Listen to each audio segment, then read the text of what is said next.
सदियों से देश में परोपकारी दयावान महात्मा हुए हैं। उनमें से एक है महर्षि दधीची। महर्षि दधीची अथर्वा ऋषि के पुत्र और ब्रह्मा जी के पौत्र थे।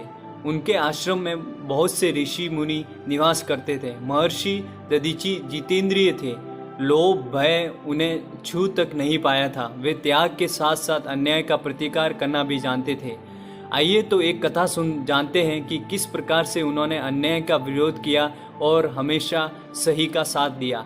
जब देव वेद्य अश्विनी कुमार ब्रह्म विद्या का उपदेश ग्रहण करना चाहते थे, वेद्य होने के कारण देवराज इंद्र उन्हें हीन तथा ब्रह्म विद्या के लिए उपयुक्त नहीं समझते थे। अतः उन्होंने घोषणा कर रखी थी कि कोई भी अश्विनी कुमार को ब्रह्म विद्या का ज्ञान देगा तो उसका सिर मैं काट दूंगा। इंद्र के भय से कोई भी ऋषि उपदेश देने को तैयार नहीं हुए। तब अश्विनी कुमार ने महर्षि दधीची की शरण ली। महर्षि दधीची को यह अनुचित प्रतीत हुआ कि जिज्ञासु विद्या के लिए याचना करता फिरे और उसे इंद्र के भय से कोई ज्ञान प्रदान न करे, ये नहीं हो सकता।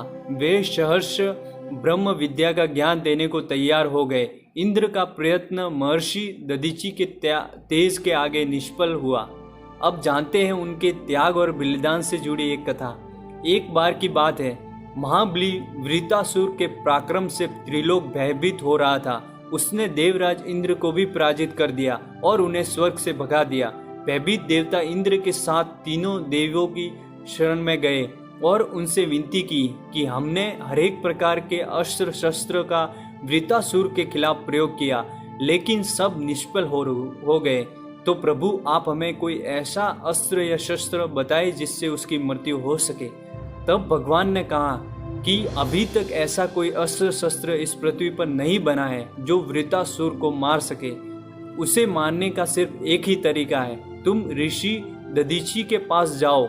ऋषि दधीची ने उनका शरीर जो विद्या व्रत और तप के कारण अत्यंत सुदृढ़ हो गया है, उनसे मांग लो और उनकी हड्डियों से वज्र का निर्माण करो के उससे युद्ध करो।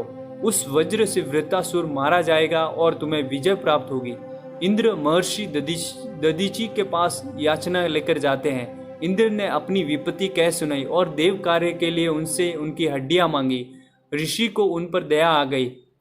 दयालु ऋषि ने कहा कि यदि इस नश्वर शरीर से परोपकार हो जाता है तो यह अति उत्तम है। मैं सहर्ष इस शरीर का दान करने को तैयार हूँ। इसके बाद स्नान करके महर्षि दधीची समाधि में चले जाते हैं। उनके ब्रह्मलीन हो जाने पर जंगल गौ ने खुरदुरी जीभ से उन्हें चाटना शुरू कर दिया, जिससे उनकी चमड़ी उधड़ गई। चमड़ी उधड़ जाने पर इंद्र ने उनकी अस्थियों से विश्वकर्मा द्वारा वज्र का निर्माण करवाया और उसके द्वारा वृत्रासुर का वध किया। उनके शेष अस्थियों द्वारा अन्य महत्वपूर्ण अस्त्र शस्त्र बने जिन्हें देवों ने ग्रहण कर लिए। महर्षि का यह अपूर्व त्याग धन्य है जो उन्होंने लोक उपकार के लिए अपना शरीर दान कर दिया। हम सब महर्षि दधीची की वंदना करते हैं। जय हिंद, जय भारत।